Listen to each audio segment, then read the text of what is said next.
A morte de Lázaro. O capítulo introduz sem muitos detalhes sobre a doença de Lázaro e sobre sua pessoa, sem um plano de fundo, um contexto. O que a Bíblia deixa claro apenas é que ele era irmão de Marta e Maria, aquela que enxugara os pés de Jesus com seus cabelos e que era amado por Jesus. 3. Mandaram-lhe, pois, suas irmãs dizer: Senhor, eis que está enfermo aquele que tu amas, que era de Betânia. E por fim, Jesus amava os 3 irmãos. 4. Ora, Jesus amava Marta, e a sua irmã, e a Lázaro, e que Lázaro estava em Judeia. 7. Depois disso, disse aos seus discípulos: Vamos outra vez para a Judeia. Nada mais. O que tudo indica é que essa doença, que a Bíblia não deixa claro, veio sobre Lázaro de uma hora para outra. Havia tristeza imensa entre suas irmãs, um sentimento equivocado, precipitado de abandono. Marta e Maria estavam se sentindo esquecidas por Jesus, uma vez que sabiam que Lázaro era o amado de Jesus. De certa forma que Jesus perturbou-se e chorou diante de tal situação.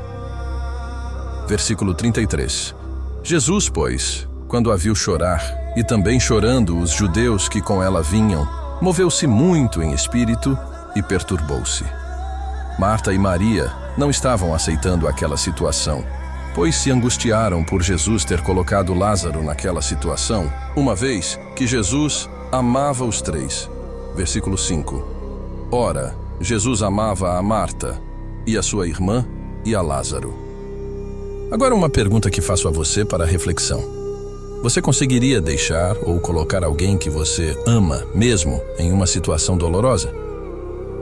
No versículo 33 diz: Jesus chorou. E Jesus sabia que Lázaro haveria de morrer, versículo 11, que diz: Isto dizia, e depois lhes acrescentou: Nosso amigo Lázaro adormeceu, mas vou para despertá-lo.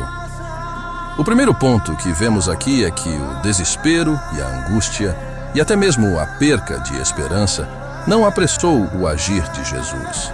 Isso não fez que Jesus se antecipasse e nem se apressasse em ir e curar Lázaro.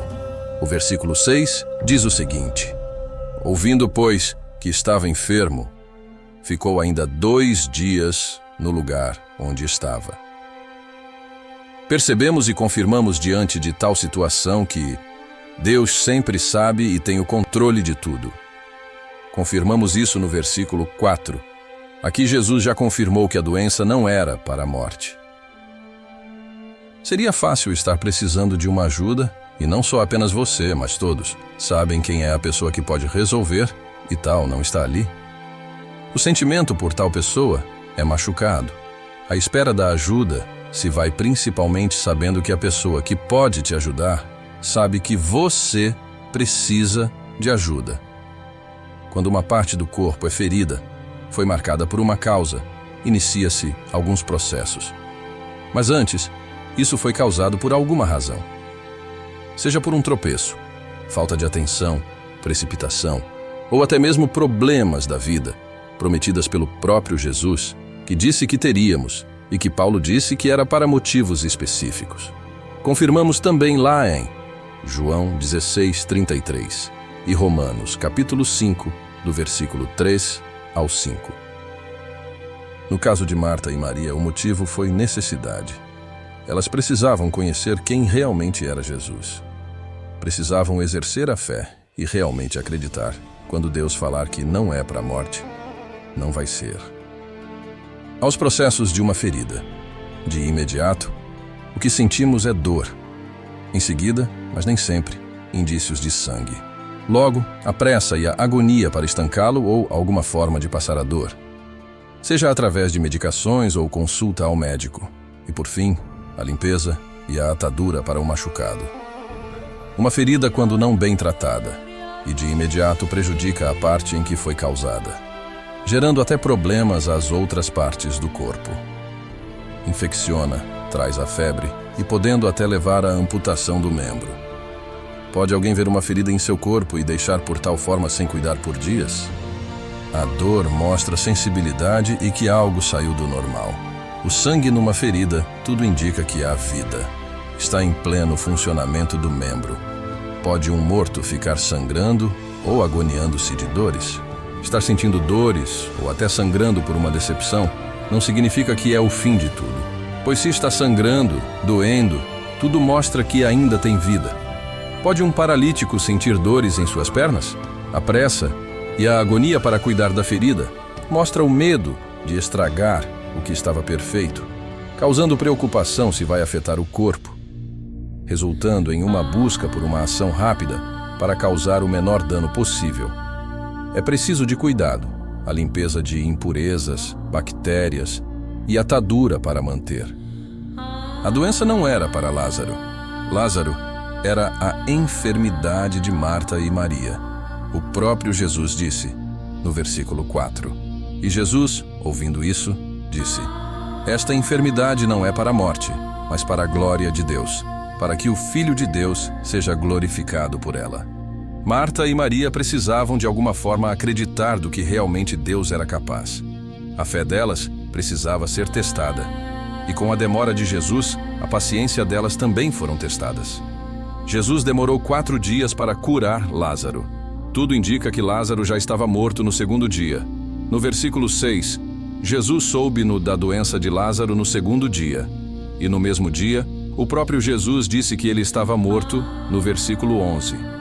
Marta e Maria queriam a solução daquela situação antes mesmo de ter acontecido. Versículo 3. Sabemos que, quando nos machucamos, o processo de cicatrização é demorado. É dolorido. Primeiro vem a ansiedade. Queremos que cicatrize logo. Pare de doer, de sangrar, de não termos mais o trabalho de limpar, trocar as ataduras, e acabamos sempre olhando para a ferida ou lembrando do que causou ela. Uma das advertências quando tratando de uma ferida é não mexer. Ou seja, controlar a ansiedade de ficar toda hora tentando olhar por debaixo da atadura se já melhorou. É não cutucar. Outra coisa não é qualquer pessoa que sabe tratar uma ferida.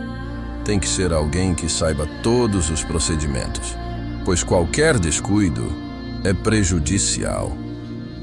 A doença que era de Marta e Maria só foi mostrada para Jesus, de tal forma que uma pedra foi posta sobre a caverna, onde por detrás estava Lázaro. Realmente já era para não mexer. Parecia ser o fim, pois qual pessoa iria dificultar algo de ser resolvido, sabendo que havia esperança? Quem daria um nó cego em sua atadura, dificultando o acesso? Não devemos mostrar nossas feridas para qualquer um. O próprio Jesus se aproximou do sepulcro e pediu para que mostrasse a ele. E Jesus sentiu com as próprias narinas que já cheirava mal. Um sentimento machucado pode aparecer a todos, seja por já estar cheirando mal, ou por não ter tido uma atadura por cima. Jesus não tirou a enfermidade de Lázaro, a decepção, a angústia por algo. Jesus não tira de imediato. Primeiro ele trata com quem foi angustiado. Um médico não tira a doença. Ele trata de quem está doente primeiro. Restaurar um sentimento é como se fosse uma cirurgia. Você não pode já arrancar o que precisa ser arrancado, ou colocar o que precisa ser colocado. Primeiro você trata com o que está na mesa. É necessário acalmar, dar um sedativo e esperar dormir. E quando dormir, logo inicia-se o processo. Foi preciso que Lázaro dormisse. Depois Jesus acalmou Marta, para que ela entendesse qual era o processo e então realizar o milagre. Deus permite que seja colocado uma pedra em cima de nossos sonhos ou sentimentos que foram machucados, decepções da vida, angústias, para que somente Ele toque e que só Ele diga no tempo certo quando deve ser retirada a pedra.